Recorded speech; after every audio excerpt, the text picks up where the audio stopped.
კიდევ ერთხელ მივესალმებით ჩვენს მაყურებელს, როგორც დავაანონსეთ და დავპირდით ჩვენს ერთგულ ტელემაყურებელს, ძიუდოს თემაზე ვაგრძელებთ, რა თქმა უნდა, საუბარს 17 წლიანი პაუზის შემდეგ, რომ ვუმასპინძლეთ ევროპას და თან ისე ვუმასპინძლეთ, როგორც შეგვეფერება და გვეკადრება სრულიად საქართველოს, ამის მომსწრე გავხდით თელიერი 4 ოქრო, 2 ვერცხლი და 1 ბრინჯაო იყო ჩვენი მონაგარი და მოკლედ ევროპის ჩემპიონატი ტრიუმფით დავასრულეთ, ამით შეიძლება ამის თქმა ლევან ნოზაძე, ძიუდოს ფედერაციის პრეზიდენტი და ლაშა შავდათუაშვილი, რომლის რეგალიების ახლა მე რო დავიწყო ჩვენი სტუმრის ფულკი დასრულდება და პირდაპირ ნახვამდის უნდა გიხართ მე. ამიტომ ლაშა შავდათუაშვილი უბრალოდ ყველაფრის ჩემპიონი, რაც კი რაიმე არსებობს ძიუდოს სამყაროში.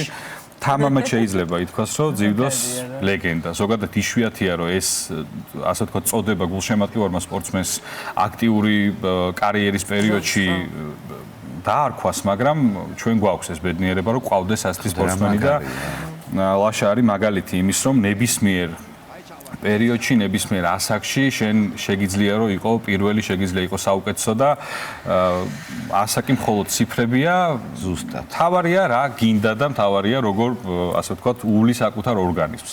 ძალიან დიდი მადლობა დილო მშვიდობის რომ ხართ დღეს ჩვენთან ერთად და რა თქმა უნდა დავიწყოთ მოლოცვით, იმიტომ რომ ასეთი ტრიუმფი ნამდვილად დიდხანს გაყვება ეს ბედნიერება ქართულ გულშემატკივარს. მოგესალმებით პირველ რიგში მადლობას გიხდით მოწვევისთვის. ძალიან მნიშვნელოვანია თქვენი მხარდაჭერა ჩვენთვის, როგორც გულშემატკივარი. ვისაუბრებთ ევროპის ჩემპიონატზე, ნამდვილად, როგორც ლაშა თქვენ აღნიშნეთ, 17 წლის შემდეგ ისევ დაგვიბრუნდა ევროპის ჩემპიონატი საქართველოში და ამის რამდენიმე მიზეზი არსებობს, არ არის ერთი მიზეზი ამის. ეს მიზეზია ის, რომ პირველი ჩვენ ყავს ძალიან წარმატებული ძიუდოს გუნდი, როგორც გოგონები, ასევე ბიჭები და ყველა საინტერესებდა როგორც ევროპის, ასევე მსოფლიოს ფედერაციას თუ საკუთარ კეთილებში რას გავაკეთებდით, დიახ.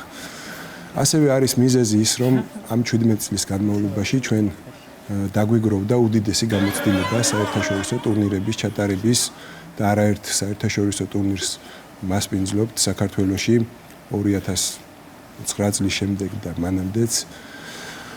ასე რომ ნდობა იყო დიდი და ამ ნდობას კიდევ არ შეიძლება რომ არ აღვნიშნო, ამყარებდა ის, რომ 2 წლის უკან ჩვენი ფედერაციის პირველი ვიცე-პრეზიდენტი დავით ქევხიშვილი ევროპის ძიუდოს კავშირმა მიიწვია და არჩეული იქნა ევროპის სპორტულ დირექტორად, ევროპის ძიუდოს ფედერაციის სპორტულ დირექტორად, რაც დამიჯერეთ ძალიან დიდი პრივილეგია და დიდი ნდობა არის და სწორედ ეს მიზეზებია, ის მიზეზები, რა მიზეზებითაც ჩვენ ევროპის ჩემპიონატის ჩატარების ეს ნდობა მოვიპოვეთ.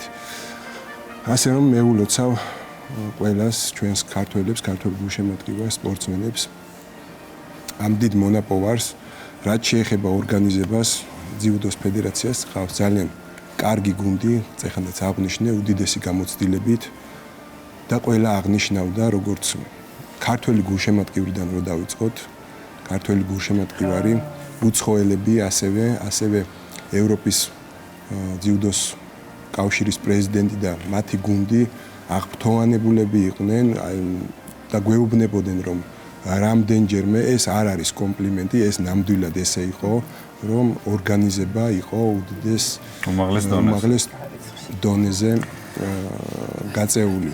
თანაც ამ ყველაფერს ემატება უკვე ის შედეგი, რომელსაც საქართველოს ნაკრები აფიქსირებს, ეს ორმაგაც კარგი სანახავი ხდება ხოლმე დამკვირვებლებისთვის.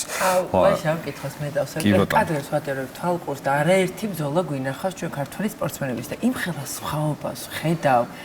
სახში ჩატარებული, ეთყობა ეს შეჯიბრი, რაღაცა სხვანაირი სილაღეა და სხვანაირი არის თითოეული სპორტსმენი, რასაც ხედავ, ლაშა, ალბათ დამეთანხმები, სად სხვაგან რომ მიდიხარ და აი რაღაცა თითქოს მთელი ქვეყანა მოყვება და კი გულშემატკივრობს, მაგრამ აქ რო ხარ და შენ ქვეყანა შენ სახში რო ხარ, რაღაც სხვა შეიძლება მგონია, რა? საკუთარ მიწაზე დაუმარცხებელია, მე ასე ვფიქრობ, შეუძლებელია მისი დამარცხება.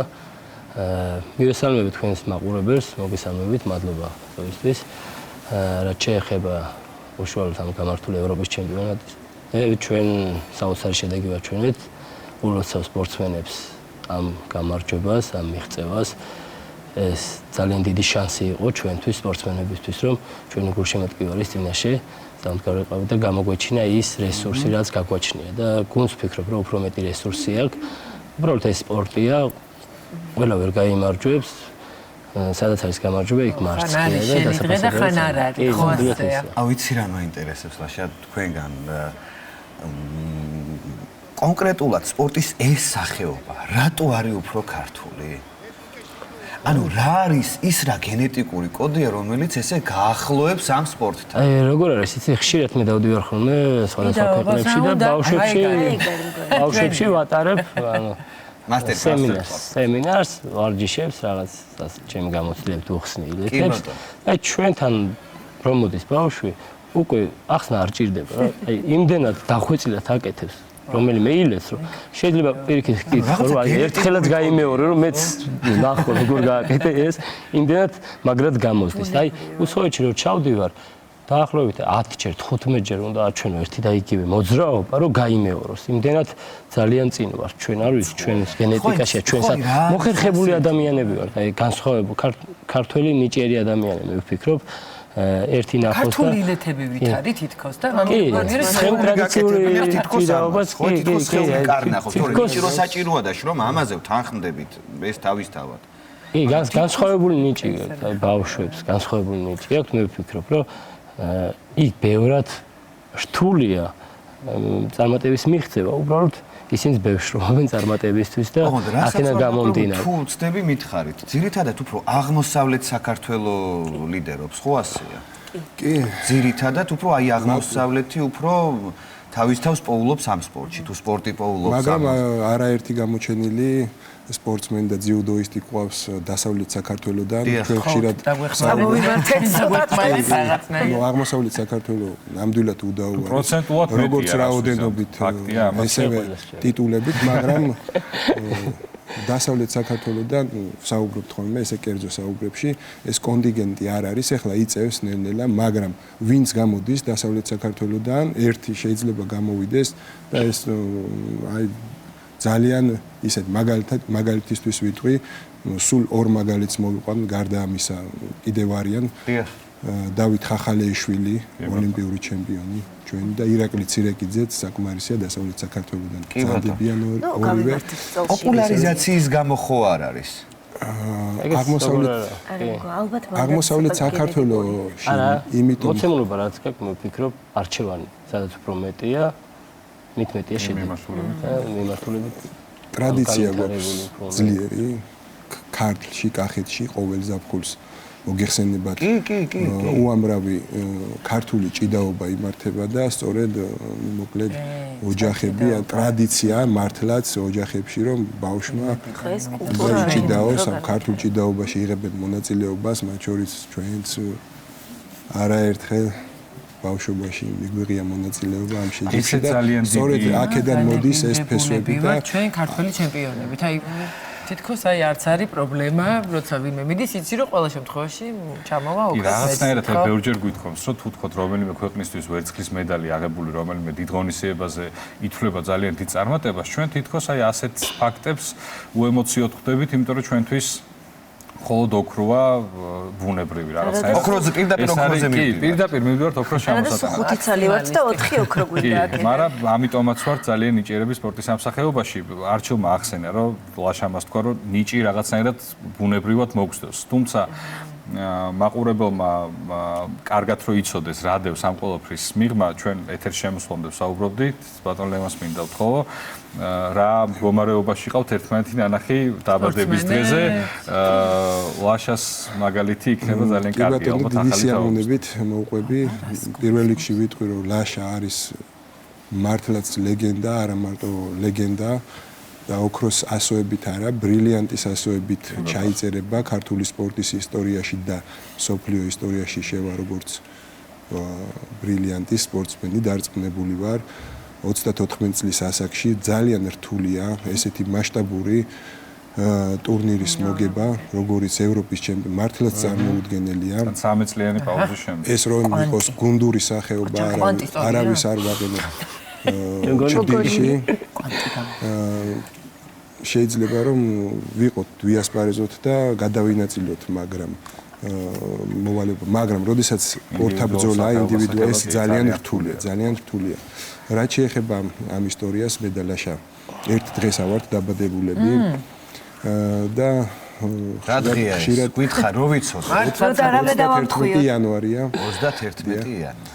ხო და მეც მიწევს ბავშვებთან თავიდან მწვრთნელობით დავიწყე ჩემი კარიერა და ეხლაც ვაგრძელებ ბავშვებთან, როდესაც მივდიოდი ხოლმე დარბაზში დილის ვარჯიში მქონდა, სადღაც 10-ის ნახევარზე ვიწყებდი და ეს მოხდა სადღაც 4ჯერ მაინც და სელფები მაქვს გადაღებული, რომ ასავა არსებობს. ნამდვილად არსებობს. მივალ დარბაზში დაბადების დღეზე ხა ბავშვებს ხო ვერ გაუწდე ვარჯიშს და შეიძლება სპორტსმენმა რაღაცნაირად გააცნოს, მაგრამ ლაშა უკვე იცვლის იქ. ლაშა აქ რა გინდა? დღეს დაბადების დღე გაქვს, წადი და ისე რა ვიცი, ფანტასტიკური რამდენჯერმე და ყოველ ჯერზე გაკვირვე ხა მეორე წელს მესამე კიდე ასე რომ ანალოგი ლაშას ქართულ სპორტში და არ ვიცი მსოფლიო სპორტში რა თქმა უნდა და ქართულ სპორტში იქნებიან, მაგრამ ძიუდოში ანალოგი არ არსებობს.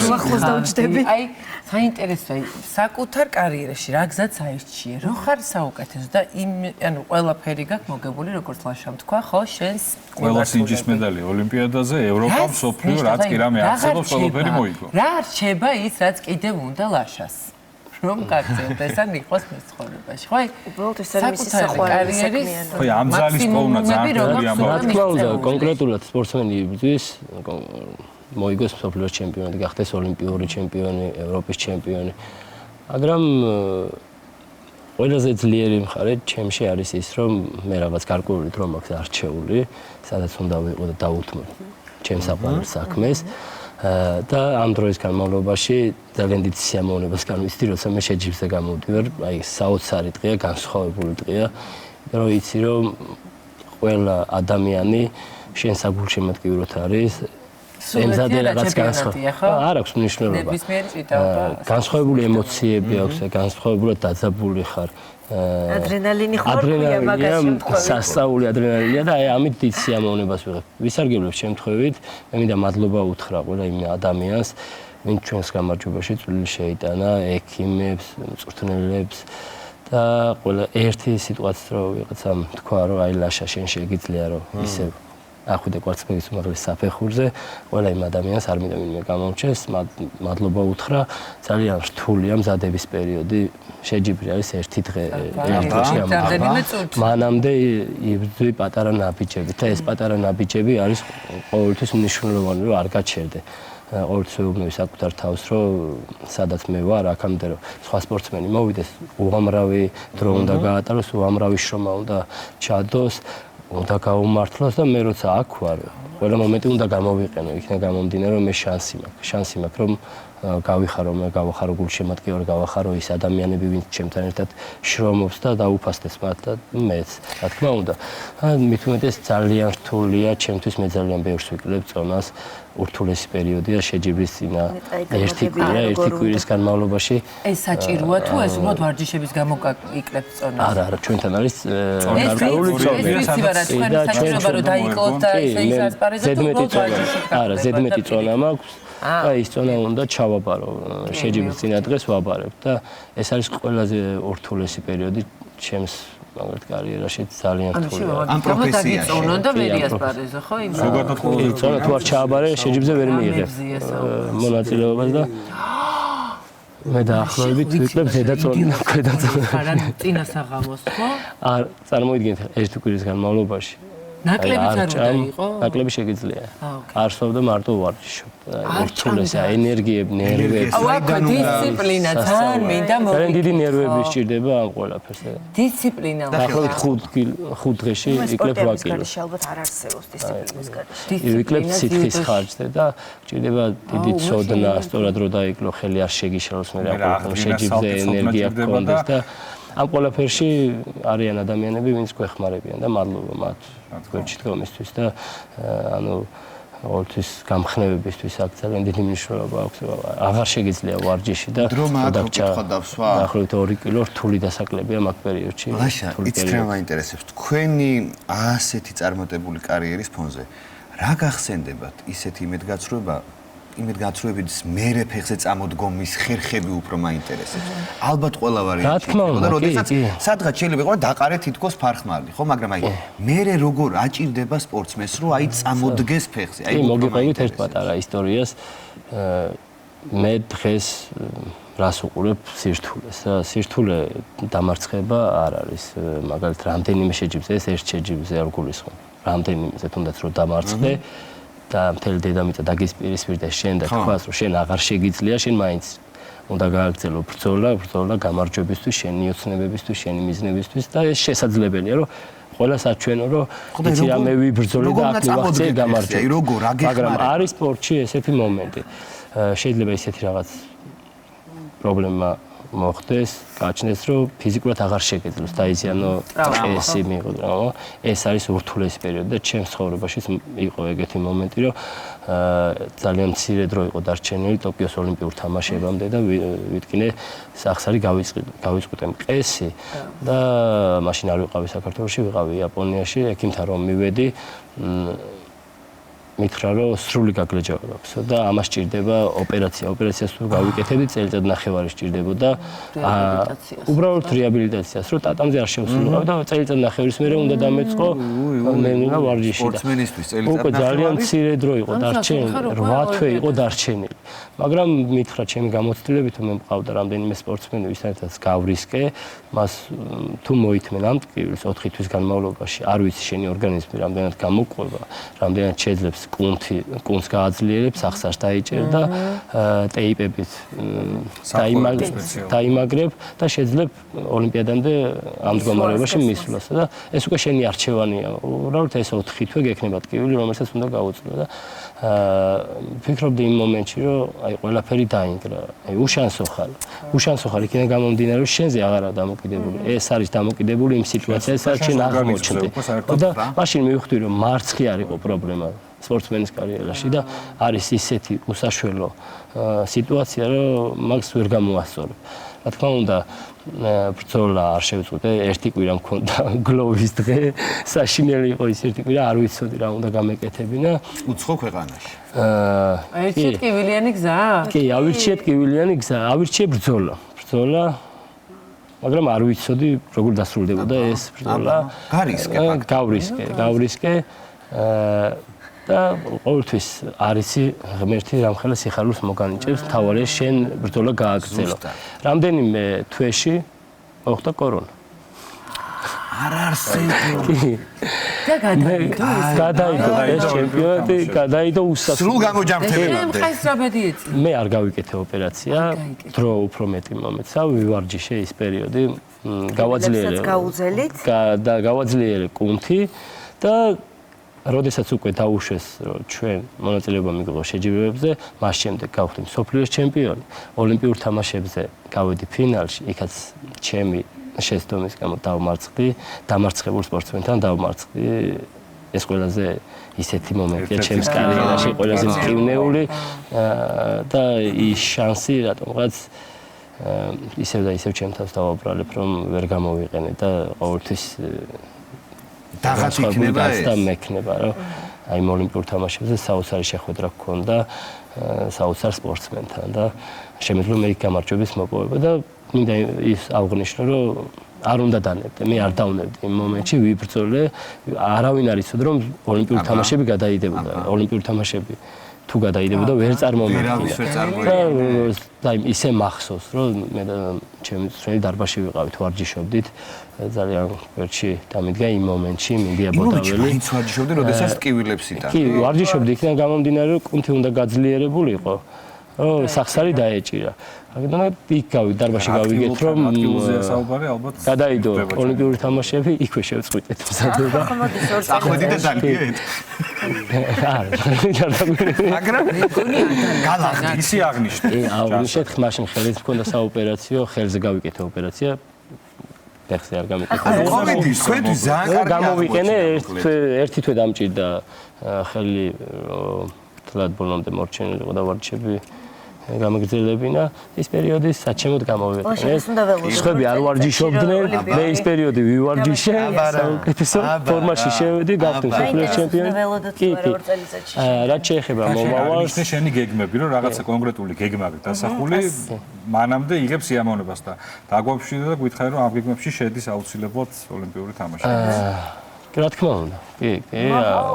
ჩემი თავარი მიზანია რომ გავიდე მეხუთე ოლიმპიურ თამაშებზე და მივიღო ის სიამოვნება და სასურველი შედეგი, რომელიც მე წარმომედგენია და შევეცადო გულშემატკივრის გახარება, რა თქმა უნდა. ნერვიულოთ და შემდეგ გულშემატკივარი დიდი ფაქტორია, ხო? კი, როცა არის სპორტსმენი იძახიან ხოლმე რომ აი ის არ დაიღალა, ანუ თუ არ დაიღალე, გამარჯვებას ვერ მიაღწევ იმ მომენტში, შეხვედრის დროს გულისხმობ. როდესაც შენ დაიღლები სპორტსმენი, აი მაგის შემდეგ უნდა შეგეძლოს რომ იბრძოლო და მაგის შემდეგ რომ იბრძოლო გჭირდება ამისთვის ადამიანების გარკვეული გულშემატკივრობა რომ ენერგიის წყარო მოვიდეს შენში და მიიღო და გააგრძელო ბრძოლა და რომ მიხვდე იმ მომენტში რომ მარტო შენ თავს არ ეკუთვნე შენს გარშემო უამრავი ადამიანია რომელიც შენს მიზნის გარშემოა გაერთიანებული და იმ სიხარულს იზიარებს როგორც შენ გიხარია იმ მომენტში მარტო შენ არ გამოდიხარ საკუთარი ყველას გამარჯვება წარმატების გამო ეს ყველას გამარჯვება ყველა ქართველის გამარჯვება და როდესაც ქართველი იმარჯვებს ყველა აღნიშნავს ის რომ ყოველი ქართველი გამარჯვებულია და განსხვავებულად აღნიშნავს რამდენი წუთზე გჭირდება ესე იგი მაყურებლის შემოვარდნა ჩვენი როლი პირველივე წუთიდან პირველივე დამჭირდება კეთილი ამ ევროპის ჩემპიონატთან კადრებს როცა ვნახულობთ გულშემატკივარი თითქოს იმეორებდა იმ მილეთებს რომელსაც აკეთებდნენ ხოლმე დატამს და მართლა საოცარი სანახაობა იყო მოკლედ ვინც არ ყოფილა ძალიან ბევრი გამოტოვა როგორც გულშემატკივარმა მადლობა ძალიან დიდი და ბატონ ლევანს შემიძლია უთხრა რომ როცა ასეთი ადამიანები არსებობენ ქართულ სპორტში ეს ნიშნავს რომ სპორტის ის სახეობა არის საიმედო ხელში საოცარი თაობა გვყავს ყველაფერთან ერთად და მე დარწმუნებული ვარ რომ არაერთხელ უმასპინძლებთ დიდ ღონისძიებას და არაერთხელ მოგვიწევს საუბარი და ჩვენი სახით შეგიძლიათ თამამად ვთქვათ რომ დიდი გულშემატკივრები ყავთ თქვენც და ზოგადად ქართულ წარმატება თქვენ მადლობა კიდევ ერთხელ ვარს რამდენჯერმე შევამჩნიეთ იქას ძალიმეს როცა ვსაუბრობდით ამ მომენტებზე ახლოს არიან სპორტთან ვიყვართ განიცდიან მეც მათ შორის რამდენჯერმე ევროპის ჩემპიონატზე ო ადამიანები ვარ აბა რა თქმა უნდა ასევე დიდი მადლობა მინდა გადავუხადო კიდევ ერთხელ ლაშას ჩვენს სპორტსმენებს ჩვენს გუნდს ჩვენს სამწვრთნელო შტაბს ექიმებს საქართველოს ძიუდოს ფედერაციის გუნდს ასევე ევროპის ძიუდოს კავშირს რომ მოგცა კიდევ ერთხელ შანსი და ეს ნდობა ნამდვილად გავამართლეთ ასე რომ წარმატებები ქართულ ძიუდოს წარმატებები ქართულ სპორტს და ჩვენ ყოველთვის ვეცდებით და ფიზლად ვიდგებით ჩვენი ქვეყნის სადარაჯოზე და კი ბატონო კიდევ მრავალჯერ გაგახაროთ. მადლობა